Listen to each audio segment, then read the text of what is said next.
Welcome back to Messy Easter. How did you get on with the hopping race? Did you do the egg and spoon race? Did you manage to get across the hallway? I wonder if you could combine the two, do a hopping race whilst carrying an egg on a spoon. That might be too difficult. Have a go, tell me how you get on. Now, earlier on, I mentioned there was a donkey involved in the story. And today, we're looking at the last week of Jesus' life. And it started really, really happily with a parade. "Let's go to Jerusalem," said Jesus to his friends. "I have something important to do there." So they went. And when they could just see the city from a nearby hillside, Jesus said, "Let's have a parade." Jesus' friends were surprised. A parade? They wondered. Why a parade? But no one said anything because Jesus was already busy giving out instructions. "I want 2 of you to borrow a donkey," he said. "Tell the owner I need it. He'll understand." When the 2 friends returned with the donkey, Jesus hopped on his back, gently nudged its sides and started down the hill. His friends followed close behind. "Hooray for Jesus!" they shouted. "Jesus is king!" Down, down, down they rode towards the city gate. And the closer they got, the more people joined them. "It's Jesus, the teacher," someone called. "It's Jesus, the healer," called someone else. "3 cheers for Jesus," crawled one and all. Soon there were people everywhere, marching along with the parade and shouting from the roadside. Some took off their coats and laid them in front of the donkey. Others cut palm branches from the trees and waved them about. There were hundreds, maybe thousands, clapping and dancing and shouting their way through the city gates. Everyone was happy. Well, almost everyone. Some of the religious leaders didn't like Jesus. They were jealous because the ordinary people were so fond of him. And when they saw the parade, they frowned. "Wait just a minute," they called. "You can't have a parade here. Tell your friends to be quiet, Jesus." But Jesus just laughed. "Tell them to be quiet? That's impossible." Then he turned and looked at the crowd. "Can't you see?" he said.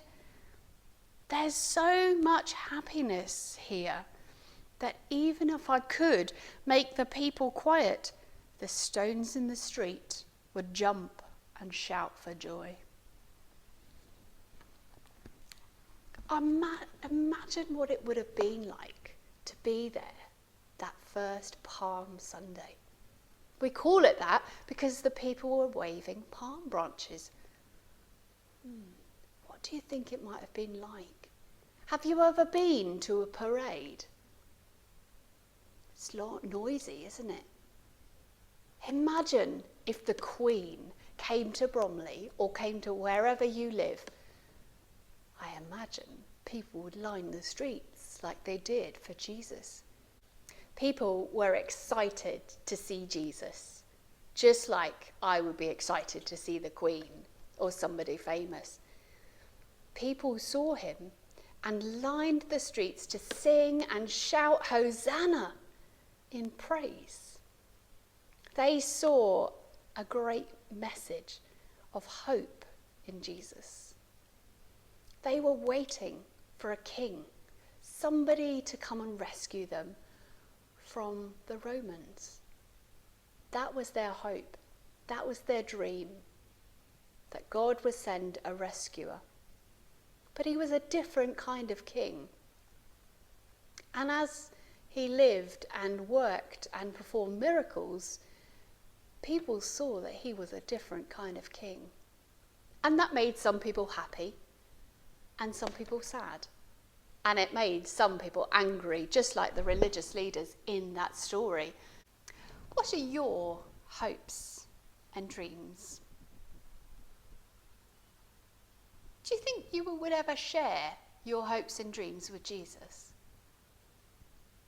How do you think Jesus can help you with your hopes and your dreams?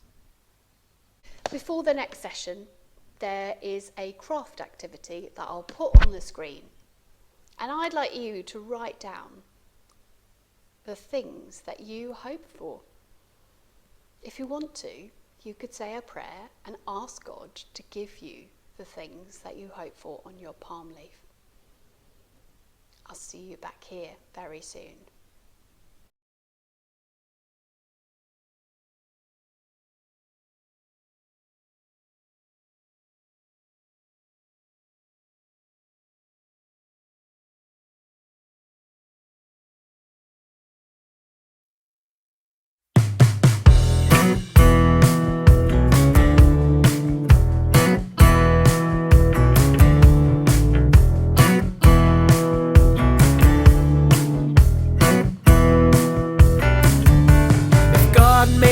And set the stars ablaze, lit up the heavens to declare his praise. If God built the mountains and he filled the sea, God must be great, great enough for me to fully trust him.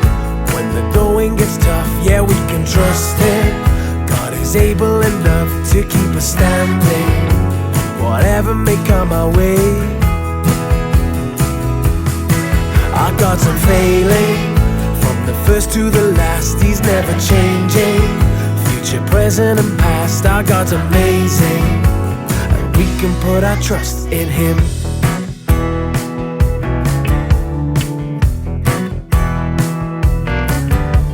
If God freed his people from the Pharaoh, battle for Joshua down in Jericho, if God rescued Daniel from the lion's den, God must be great, really great, so then we ought to trust him. When the going gets tough, yeah, we can trust him. God is able enough to keep us standing, whatever may come our way. Our God's unfailing, from the first to the last, he's never changing. Future, present and past, our God's amazing, and we can put our trust in him.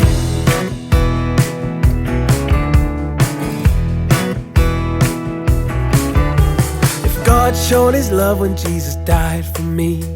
I dealt with my sin, I got his guarantee. If God proved it all when Jesus rose again, God must be great, really great, so then be sure to trust him. When the going gets tough, yeah, we can trust him. God is able enough to keep us standing, whatever may come our way. Our God's unfailing, from the first to the last, he's never changing.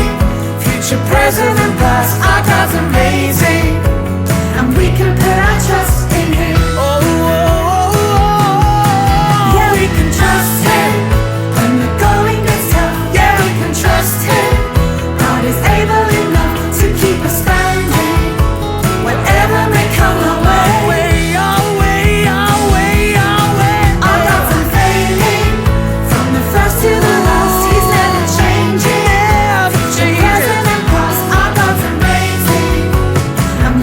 Put our trust in him.